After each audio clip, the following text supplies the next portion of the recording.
Downsizing mistakes can cost you $40,000 or more, and most people don't realize that they've made them until it's too late. This next question, it came from someone in a tough spot, and I think a lot of you're going to resonate with this. But here I'm going to read it. Weldon, my parents have lived in their home for 35 years. Dad just turned 72, and they're starting to talk about downsizing.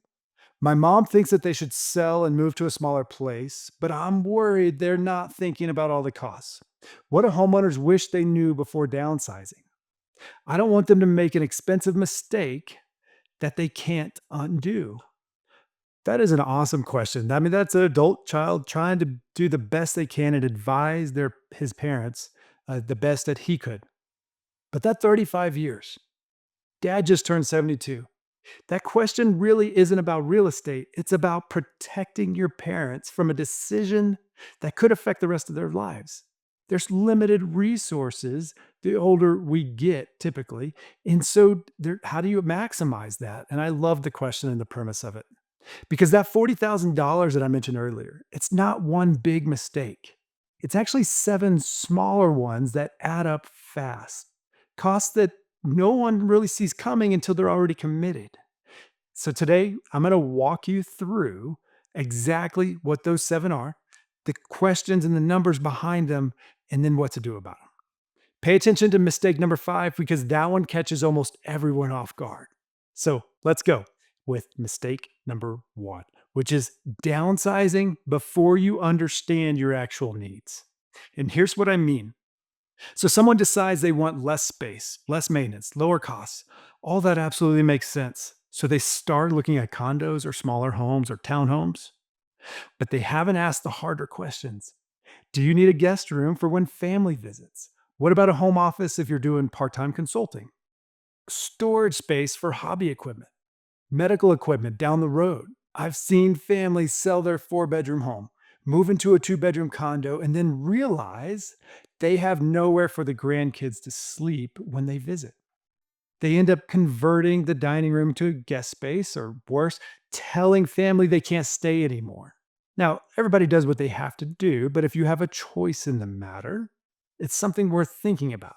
The fix, before you look at a single property, write down every way that you actually use your current home, every room, every function.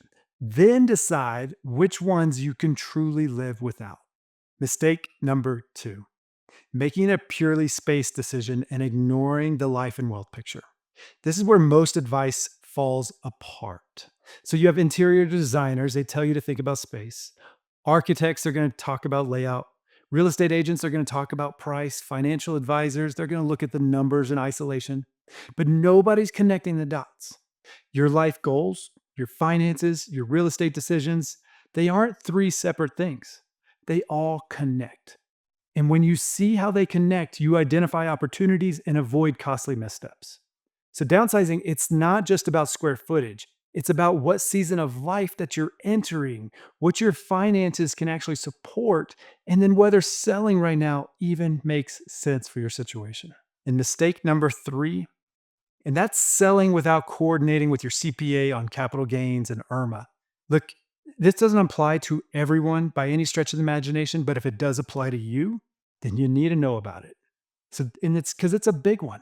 And most people, you've never heard of IRMA. Here's how it works.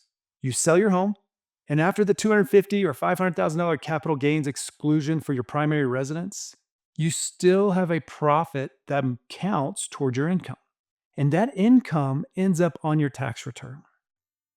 2 years later, that's when Medicare looks at the tax return and says, oh, you're a high earner. You owe more on your Part B premium. That's IRMA, the income related monthly adjustment amount. So going just $1 over that threshold, that can cost you thousands of dollars a year in extra Medicare premiums. And by the time you find out, it's too late to do anything about it. The fix is call your CPA before you list.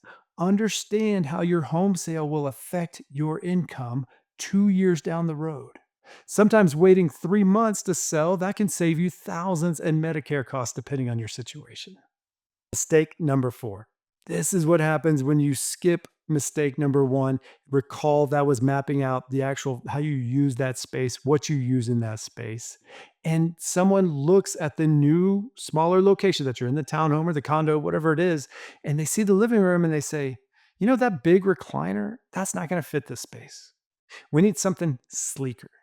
So they give away the comfortable chair. Yes, the one that dad watched football in, the one where you actually relax in. And they bought something new and it looks 1,000 times better. It's not as poofy. There's not as many buttons. It would be Kristen approved. That's my wife. No, and she would be proud for it to sit there. But guess what? It sits like a rock. So 3 months later, you end up wanting that old recliner back. You want the comfort. And so now you're either stuck with living with furniture that you just don't like, or you're buying another recliner that costs twice what the old one was worth. So if you've done the work up front and figured out what actually matters in your daily life, the creature comforts, then you'd know we sit in that chair every day. It stays even if the room feels a little crowded. And so the fix here, because yes, I agree, you can't keep everything, but for what matters to you, before you give anything away, ask yourself this: do I use this all the time? If yes, let's find a way to keep it for a little while. A slightly crowded room with a chair you love beats a Pinterest perfect space where you're never going to be comfortable. Now, here's what I've learned helping families through these transitions. I've seen them save up to $180,000 when everything aligned. I've also watched people lose $50,000 because nobody helped them see the full picture. Same transition, completely different outcome. So that's why I offer a free 30-minute transition strategy call. We're going to connect the dots and you leave with actionable next steps tailored to your life. Remember, good decisions, they start with good information. Link is in the description below, and I'd be happy to talk to you. So back to the mistakes though. Now remember that $40,000 that I mentioned at the beginning? Mistake number 5 is where most of it hides. This is the one that catches almost everyone by surprise. So here's where people underestimate the transaction costs of actually moving. So yes, whenever you move, there's going to be lower property taxes, theoretically, lower maintenance, lower utility bills, all true. But they forget about the cost of actually making the move. Remember, seller closing costs alone run 6 to 10% of your sale price. And so on a $400,000 home, $24,000 to $40,000, that's what you would end up paying in order to sell the house. So add buyer closing costs on the new place, 2 to 5%. Add moving expenses, 3 to 5,000. And temporary storage if that was needed. Repairs to sell, updates to the new place. You could easily spend $30,000 to $50,000 just to make the move happen. Now, I'm all for reducing complexity and making life easier, but just know what the opportunity costs are. And here's the trap. If you're downsizing from a $500,000 home to a $300,000 home, you're not pocketing $200,000. The math just doesn't work that way. You're pocketing maybe $120,000 to $140,000 after everything is accounted for. The fix, though, it's to run the real numbers before you decide. How many years of savings does it take to break even on the transaction costs? Sometimes the answer is 15 years. Sometimes staying put and modifying your current home, that actually makes the most sense. Look, and sometimes there's just not a price tag on it because we can't put a price on somebody's safety, right? That is the reason for making the move. And here's a quick question. Are you the one considering downsizing, or are you the adult child helping your parents through this? So drop it in the comments. I read every single one and I love responding to them. So mistake number 6, this is not testing the smaller lifestyle first. This might sound very simple, but it's powerful. So before you commit to selling your home and downsizing permanently, test drive the smaller life. Rent a smaller apartment, stay in a condo in that area that you're considering. See how it actually feels. Do a short-term rental someplace, maybe a fancy destination, if you will, where you're kind of away from all your normal habits, your normal things that you use. That would give you some sort of idea. Hey, could I do this in a smaller space? Some people, they love it. The others, they realize they don't need all that space and they're ready to move on too. And then there's others that discover that they just cannot stand it. They feel cramped, confined, like they're suffocating because it's so different. But it's better to find that out before you've sold everything than after. So a few $1,000s on a test run, that could actually save you $50,000 on a mistake that you can't easily undo. This is a lot to remember. So hit save or click that subscribe button so that way you can come back to this video when you're ready to make a decision. Mistake number 7. This is forgetting the emotional cost. This one doesn't show up on any calculator, but it might be the most important mistake on this list. So a home isn't just walls and a roof. It's 35 years of memories. It's where you raised your kids, where you celebrated holidays, where you built a life. When you leave, that's part of your identity and that stays behind. Your community, that could change. Your neighbors, the ones who watched your kids grow up, you don't see them anymore. The coffee shop where everyone knows your name, the walking route that you've done 1,000 times. I've helped families through this, including my own mom. The financial part, look, that is manageable with good planning. The emotional part is what nobody prepares you for. So the fix, acknowledge it, talk about it, give yourself permission to grieve what you're leaving behind, even as you plan what comes next. And make sure the people helping you, that they understand that this isn't just a transaction, it's a transition.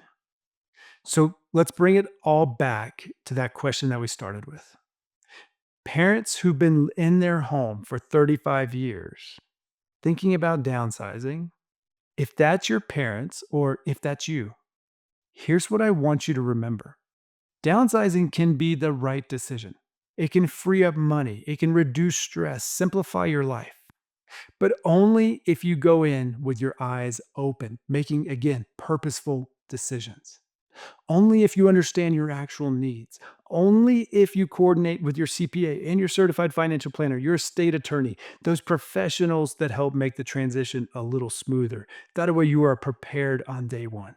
The house is never really about the house. It's about the life you're living and the life you want to live next. If you're navigating a transition like this, whether it's your own or you're helping your parents, I want to help. I offer a free 30-minute transition strategy call. In that call, we're going to figure out what's actually happening in your life. We identify those challenges that you're likely to face, and then we separate the facts from the assumptions and create a plan. I make sure that you're prepared to talk to your CPA, your estate attorney, your professionals that surround you to maximize your wealth. And if personal financial coaching is more of what's needed, that's part of what I do too. And if real estate is part of your transition, you'll understand exactly how it fits into your overall strategy. Then I connect you with professionals tailor-made for your situation. So that's whether you live here in Colorado Springs or anywhere across the country. I would connect you with those professionals from my network. You leave that call with actionable next steps tailored to your life. The link, it's in the description below. And never forget that good decisions, they start with good information. I'm Weldon Hobbs, transition strategist, certified financial coach, project management professional, and real estate professional.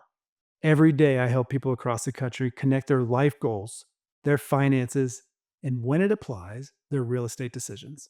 Subscribe for new content every single week, and I look forward to seeing you in the next one.